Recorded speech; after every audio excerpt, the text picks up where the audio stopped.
a tratar de conversar un poquito acerca de un tema que es bastante frecuente que lo podamos encontrar a diario en diferentes circunstancias y diferentes grados de severidad.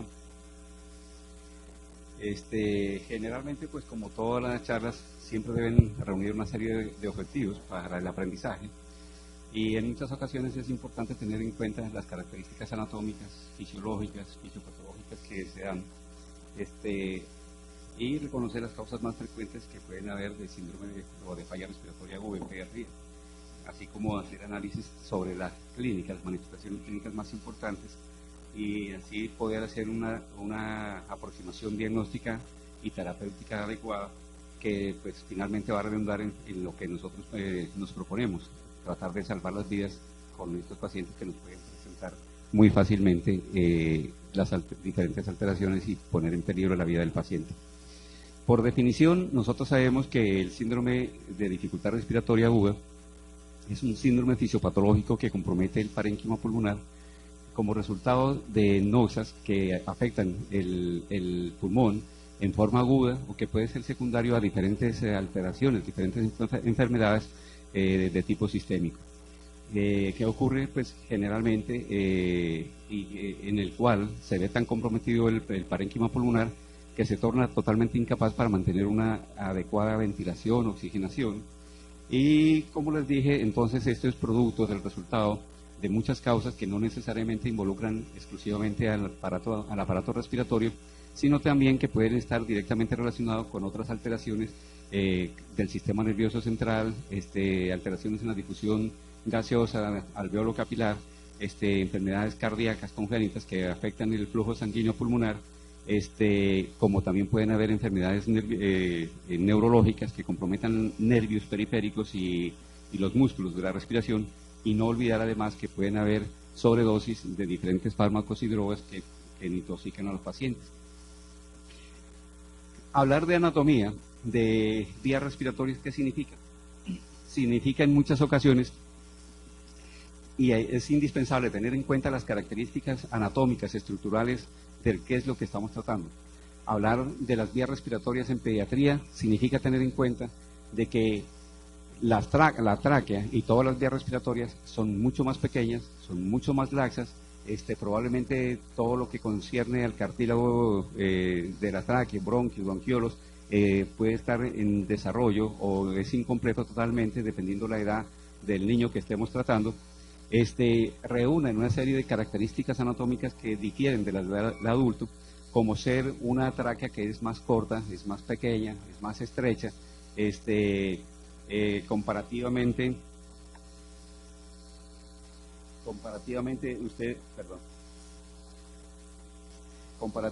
ustedes van a ver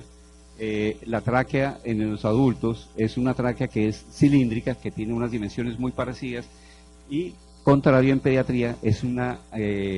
tráquea que se difiere en el sentido de que es tiene la forma de un embudo. La porción superior es ancha, ¿sí? Y la porción inferior a nivel del cartílago cricoides se estrecha notablemente, teniendo en cuenta que el cricoides es un cartílago que está bastante bien formado y que constituye la porción más estrecha de la vía aérea. Todo lo cual anatómicamente significa de que esto nos puede provocar severas alteraciones. Ahora, la localización de la laringe, de las cuerdas vocales, está aproximadamente entre la quinta y la sexta vértebra cervical, que la estamos señalando aquí en este punto. La glotis tiene una localización más alta, más aguda, más estrecha, más angulada con respecto al eje longitudinal de la tráquea, lo que en muchas ocasiones convierte en una dificultad para los procesos de intubación. La lengua igualmente resulta ser mucho más grande para el tamaño de la boca que tienen los niños, y esto pues nos dificulta y agrava en muchas ocasiones también cualquier proceso respiratorio que puedan estar en curso. Igualmente, ahora con esta diapositiva vamos a recordar, y es súper fácil, distinguir lo que son las vías respiratorias, que se las dividen anatómicamente en vías respiratorias altas y vías respiratorias bajas, teniendo como punto de referencia el cartílago cricoides, o a nivel de las cuerdas vocales aproximadamente, como les dije anteriormente, a nivel de entre la quinta y la sexta vértebra cervical. ¿Para qué nos sirve eso? Por un lado, para recordarle que todas las estructuras de las vías respiratorias altas, empezando desde la punta de la nariz hasta las vías respiratorias bajas,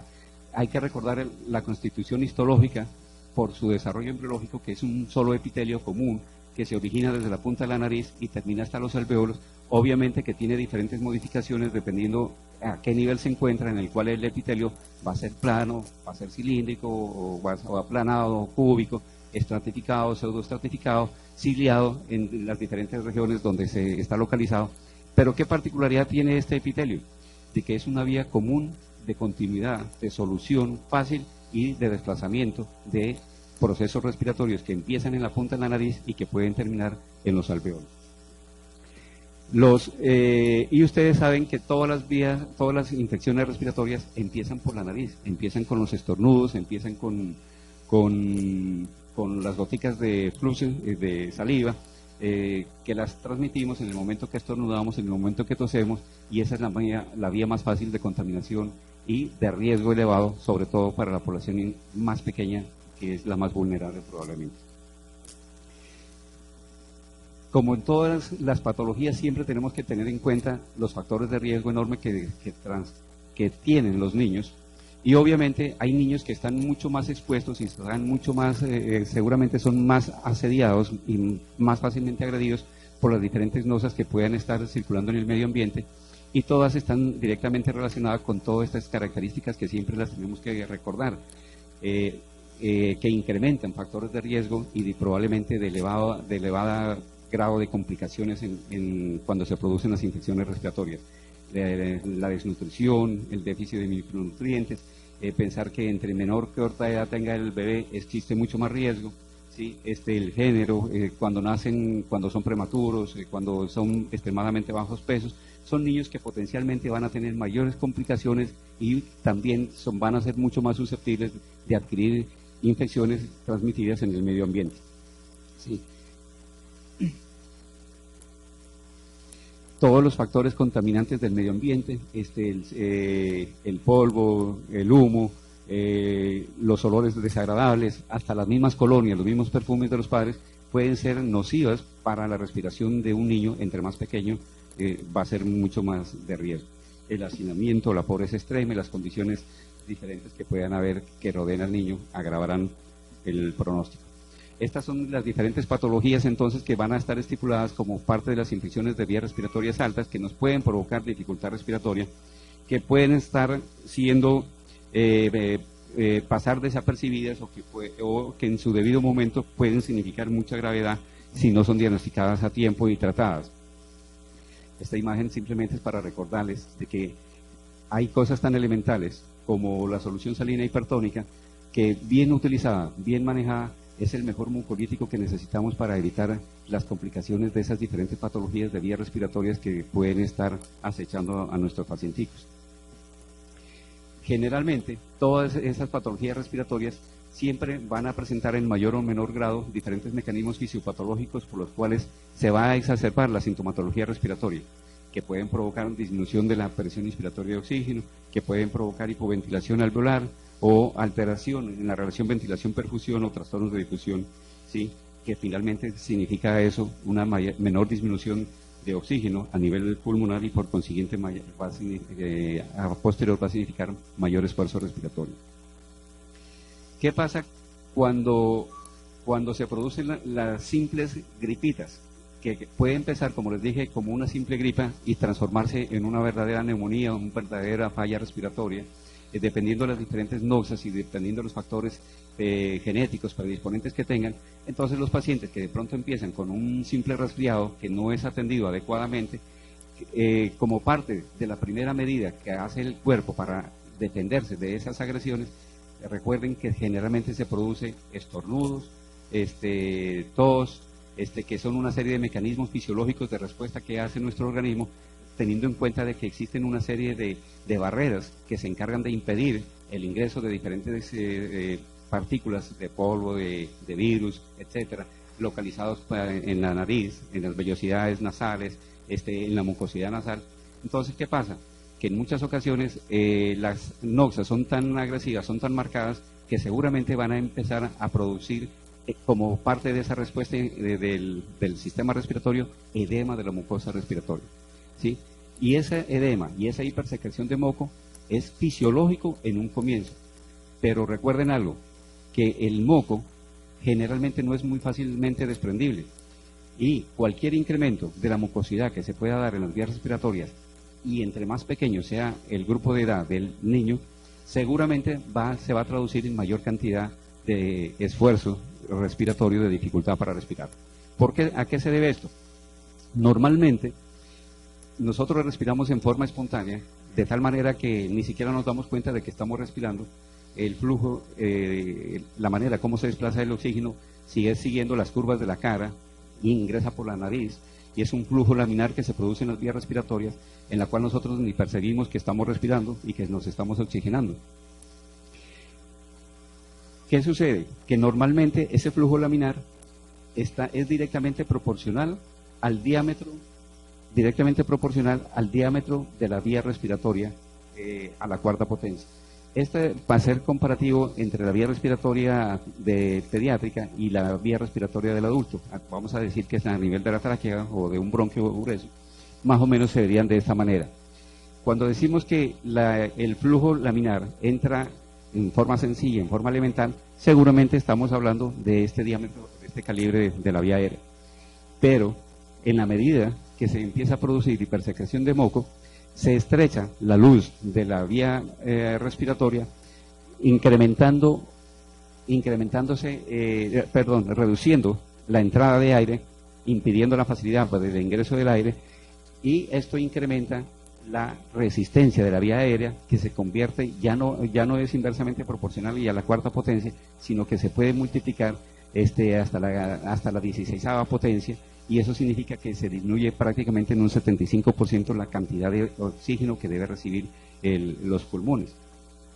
A diferencia de los adultos, en los adultos el mayor calibre de la tráquea, de las vías respiratorias, esto es inversamente, tiene aproximadamente cualquier proceso inflamatorio, hace de que se eleve la resistencia aproximadamente hacia, que se multiplica por 3 esa resistencia, y eso ¿en qué consiste? Que se va a traducir de que el área transversal se va a disminuir hasta en un 44% de la capacidad de ese pulmón, lo cual significa que los adultos, debido a la constitución anatómica que tenemos, debido al tamaño que tenemos, a la constitución física, de que los cartílagos probablemente ya están desarrollados, de que la caja torácica está totalmente osificada y organizada, pues va a respirar mucho mejor y va a ser menos visible los diferentes grados de dificultad respiratoria. Lo contrario, en pediatría, dada esa falta de calcificación, las uniones condrocostales todavía son laxas, los cartílagos de las vías respiratorias están en proceso todavía de formación, entonces son unas vías que son muy fácilmente colapsables, que son muy fácilmente obstruibles, y además, característicamente los niños son hipersecretores de moco ante la presencia de cualquier proceso, cualquier noxa que les pueda afectar la vía respiratoria. Y esto complica y agrava el pronóstico de vida de los niños. Generalmente, mientras exista cualquier proceso que esté involucrando las vías respiratorias, puede desencadenar diversos grados de dificultad respiratoria, puede llevar a un niño a insuficiencia respiratoria y a paro respiratorio. Dependiendo las habilidades nuestras, dependiendo los conocimientos que tengamos y acerca del manejo de esta situación, entre más rápidamente hagamos el diagnóstico y entre mejores decisiones podamos tomar, seguramente vamos a rescatar a estos niños que pueden tener muy buen pronóstico de vida siempre y cuando estén progresando apenas de la etapa de dificultad respiratoria, insuficiencia respiratoria, y se pueden rescatar sin secuelas neurológicas. Pero aquel paciente que desafortunadamente llega a caer en paro respiratorio, lo más probable es que va a haber muchas complicaciones, el pronóstico se va a ver notablemente sombrío. Esta es una diapositiva en la cual, para complementar con lo que estábamos hablando acerca de las características fisiopatológicas, ¿qué pasa con la vía respiratoria?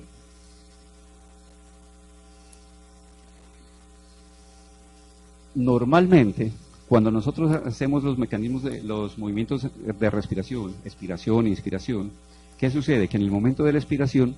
se produce una relajación de los músculos intercostales, de los músculos de la respiración, el diafragma también se relaja en cierto modo, y esto permite de que a nivel del espacio pleural se vuelve una presión negativa, a nivel del parénquima pulmonar, a nivel de la luz alveolar, se produce un aumento de la presión intraalveolar, ¿sí? Casi que se equipara con la presión atmosférica y le permite tranquilamente expeler la cantidad de oxígeno residual. Lo contrario, cuando los pacientes están con dificultad respiratoria, seguramente los músculos accesorios, los músculos intercostales, se ven mucho más forzados a incrementar el trabajo respiratorio. El diafragma, que es el mayor músculo de la respiración, se multiplica su trabajo probablemente por 4, por 5, lo que hace de que en lugar de volverse la presión pleural negativa, se vuelve positiva y se incrementa notablemente, lo mismo que la presión del parénquima, la presión a nivel intraluminal, con un agravante de que a nivel de las vías bronquiales de mediano calibre, estas se van a estrechar, se colapsan por las características anatómicas que habíamos dicho de su desarrollo incompleto cartilaginoso, y esto va a exacerbar el grado de dificultad respiratoria, lo cual el paciente va a empezar a retener mayor cantidad de oxígeno y significará de que verdaderamente estamos en problemas. En la parte izquierda de ustedes entonces se encuentran el momento inspiratorio. En el momento inspiratorio los músculos respiratorios hacen su esfuerzo, se hace la inspiración, el diafragma se contrae, se amplía la caja torácica, esto favorece de que se desarrolle una presión pleural negativa, a nivel del parénquima también, a nivel del parénquima pulmonar y de la luz intraluminal también se vuelve negativa esa presión, y eso favorece para que nosotros podamos ingerir o deglutir la cantidad de oxígeno suficiente que va a permitir una homeostasis adecuada. Lo contrario, en cambio en la porción inferior, vemos de que el paciente, si se llega a producir una obstrucción a nivel de la tráquea, de las vías respiratorias extratorácicas, por ejemplo, en el caso de un crurolaringio, en el caso de un cuerpo extraño, muy probablemente el paciente, el individuo hace mayor esfuerzo para respirar, para tratar de compensar, pero como está obstruida esa vía respiratoria, entonces ¿qué pasa? De que se incrementa la presión pleural, se incrementa la resistencia pulmonar y probablemente la presión negativa a nivel intraalveolar se incrementa igualmente, lo que estrecha las vías respiratorias de mediano calibre, y esto hace que el paciente se dificulte y empiece a manifestarse con signos de dificultad respiratoria. En la clínica, ¿qué vamos a tener? Y vamos a ver unas 2 o 3 diapositivas que de pronto van a ser muy parecidas en cuanto al énfasis que tratamos de darle a las características de los diferentes grados de dificultad respiratoria.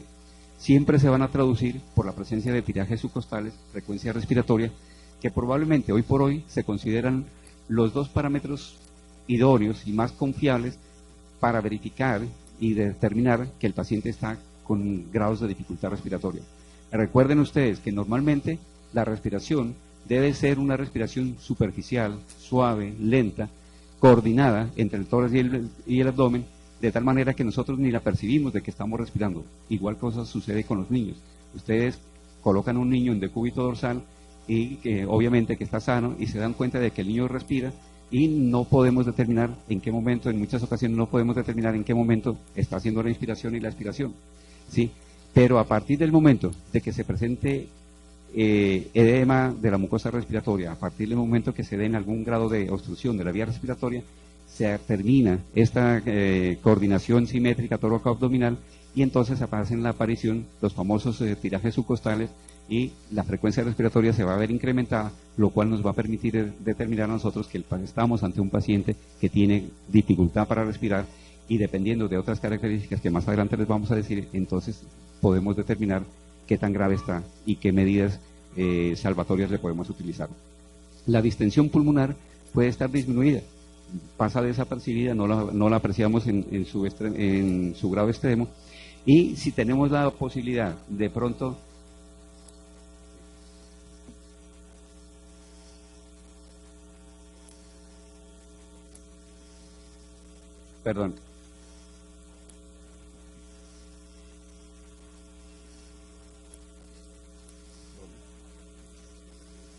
La camioneta 275, ¿qué letras?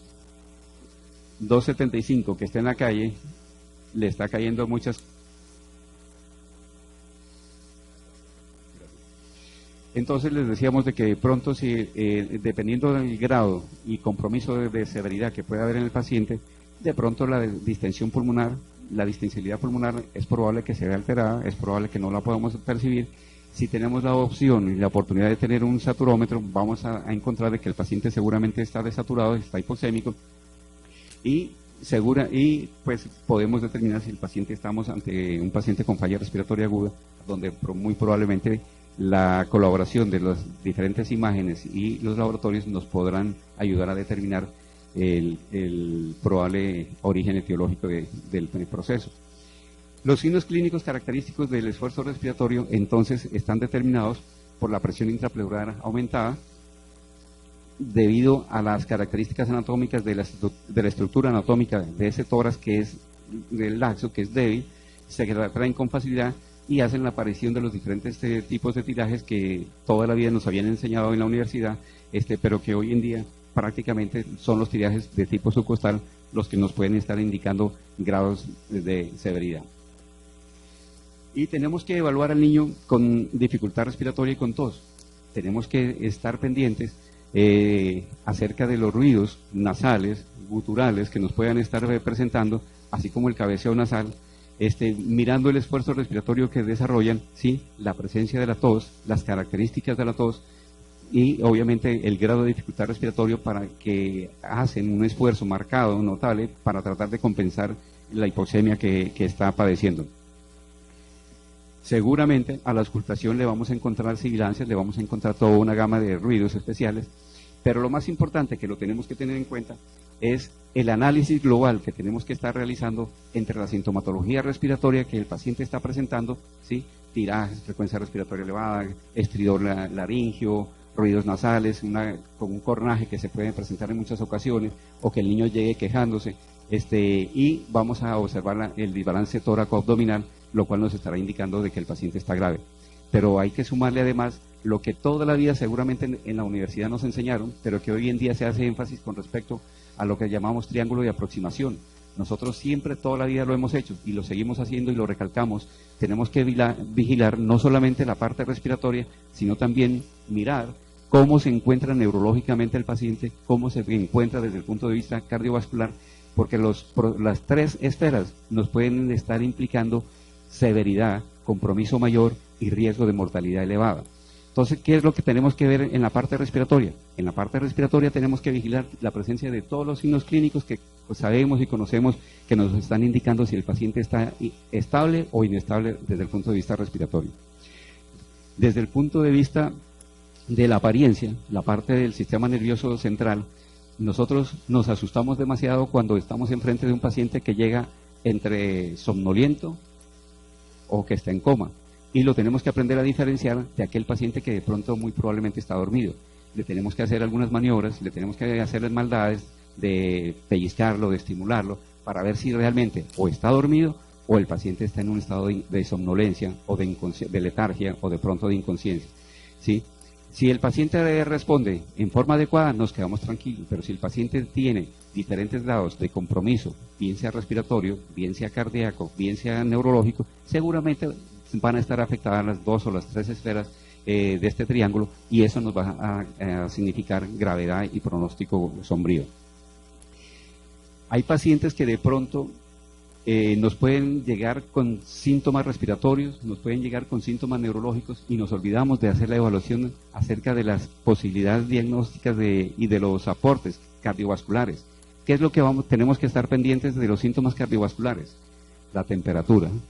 el color, cianosis, el llenado capilar, la perfusión tisular, ¿sí? Esos son signos que nos están diciendo qué tan grave está el paciente, qué grado de severidad tiene el paciente. Y miren ustedes que un problema respiratorio puede llevar a una descompensación cardíaca, un problema respiratorio puede ser la manifestación de un problema neurológico. Los tres grandes esferas pueden estar comprometidas directa o indirectamente, y es ahí donde nosotros tenemos que tener claro las características de paciente que estamos atendiendo, y le tenemos que empezar a prestar las medidas de atención adecuada, oportuna, para poder salvar la vida y que obviamente el paciente quede y sin secuelas.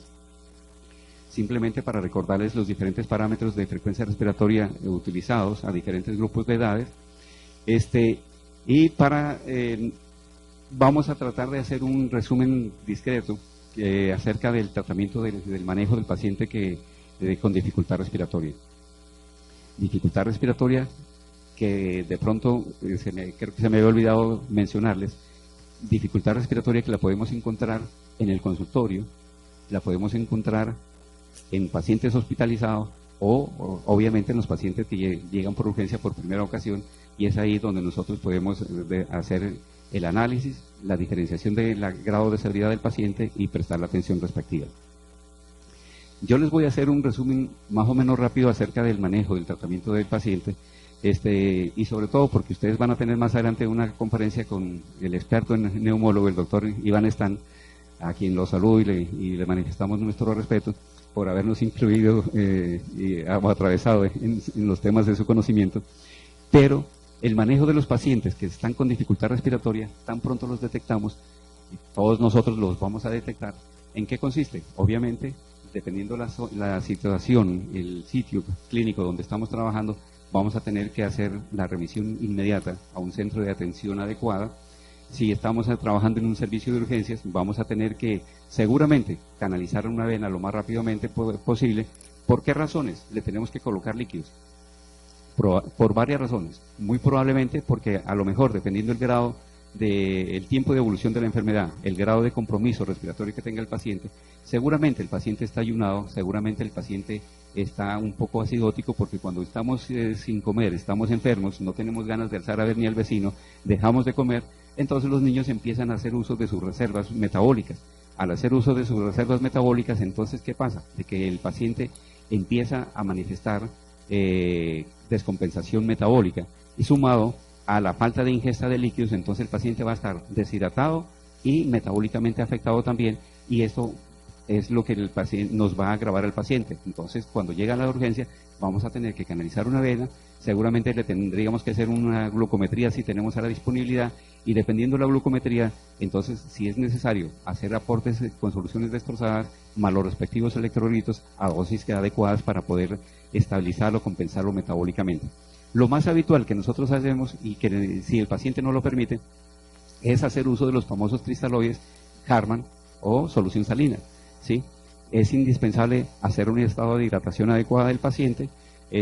a las dosis recomendadas. Generalmente empezamos con bolitos, dependiendo del grado de deshidratación, el grado de compromiso respiratorio y metabólico que tenga, hacemos bolitos de 10 a 15, 20 cc por kilo de peso, a chorro, lo más rápido posible, y posteriormente a eso, en el momento que lo hemos estabilizado hemodinámicamente, pasamos a hacerle líquidos de mantenimiento con soluciones destrozadas 2:1, precisamente para compensar la glucosa, que es el sustrato fundamental en el ciclo de Krebs. Necesitamos dejarlo ayunado seguramente las siguientes 6, 8, 12 horas, dependiendo de las características clínicas del paciente y la patología que sea portador, y necesitamos hacer un aporte generoso de oxígeno que lo vamos a tener que suministrar de diferentes maneras. Y algo importante, que de pronto está por acá en una diapositiva, algo importante que tenemos que realizar es mirar qué características de necesidad de oxígeno tiene el paciente. Y sobre todo, tenemos que empezar a hacer aquello que llamamos posicionar al paciente, colocarlo en la camilla, colocarle la cabeza en ángulo recto, que no quede ni muy flexionado, como se ve en la diapositiva, que la mascarilla le cubra tanto el borde de la nariz y el borde inferior del mentón, que no esté en una posición ni muy hiperflexionada ni tampoco muy hiperextendida, de tal manera que le permita una adecuada oxigenación, bien sea con mascarita, bien sea con cánulas nasales o con gafas nasales que están hoy diseñadas, pero que nos permita ofrecerle una cantidad de oxígeno en forma adecuada. Existen métodos de oxigenación, ¿sí?, de suministro de oxígeno, métodos de flujo alto, de flujo bajo, y generalmente tenemos que adaptarnos de acuerdo a las características anatómicas del bebé. Y muchos niños permiten hacer uso de cánulas nasales, permiten hacer mascaritas nasales, o pueden ser cámaras de Hood, cámaras cefálicas. Obviamente se necesitan hacer diferentes cantidades de la cantidad de litros que necesita el paciente para poder permitir la fracción inspiratoria de oxígeno suficiente y necesaria para que ese paciente pueda mantener una homeostasis adecuada.